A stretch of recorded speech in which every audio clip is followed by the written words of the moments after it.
সম্মানিত দর্শক, আসসালামু আলাইকুম। আজকের বিষয় প্রতিদিন কোরআন পড়ার ফজিলত। প্রতিটি অক্ষরে সওয়াব। রাসূল সাল্লাল্লাহু আলাইহি সাল্লাম বলেন, কোরআনের প্রতিটি হরফে একটি নেকি, আর আল্লাহ তা 10 গুণ বাড়িয়ে দেন। তিরমিজি শরীফ। অর্থাৎ মাত্র 10 লাইন পড়লে অসংখ্য নেকি অর্জিত হয়। কোরআন কিয়ামতের দিন সুপারিশ করবে। হাদিসে আছে, কোরআন কিয়ামতের দিন পাঠকের জন্য সুপারিশকারী হয়ে আসবে। সহিহ মুসলিম। দুনিয়ায় যিনি কোরআনের সাথে সম্পর্ক রাখবেন, আখিরাতে কোরআন তাকে একা ছাড়বে না। হৃদয়ে শান্তি ও প্রশান্তি আসে। আল্লাহ বলেন, কোরআনের স্মরণে হৃদয় প্রশান্ত হয়। সূরা রাত আয়াত 28। দুশ্চিন্তা, ভয়, মানসিক অস্থিরতা সব কিছু থেকে কোরআন মুক্তি দেয়। ঘর পরিবারে বরকত আসে। হাদিসে বলা হয়েছে, যে ঘরে কোরআন তেলাওয়াত করা হয় সেখানে শান্তি নাজিল হয়, রহমত বর্ষিত হয়, ফেরেশতা উপস্থিত থাকে। সহিহ মুসলিম।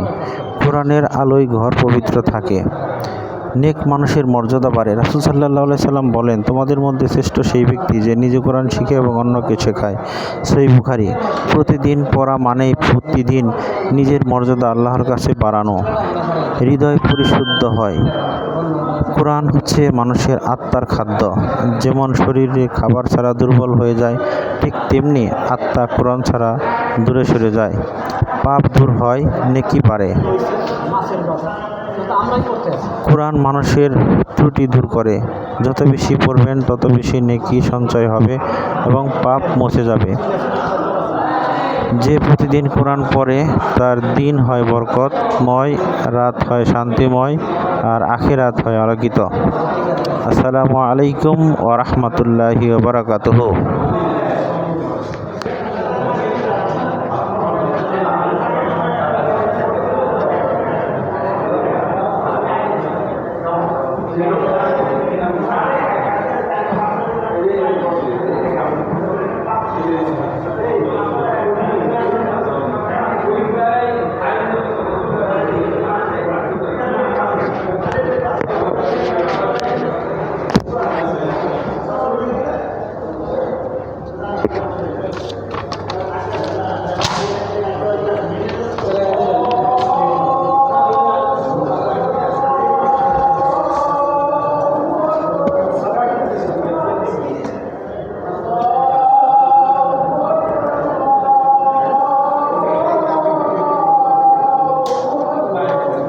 কাস্টমাইজ হয়েছে স্যার,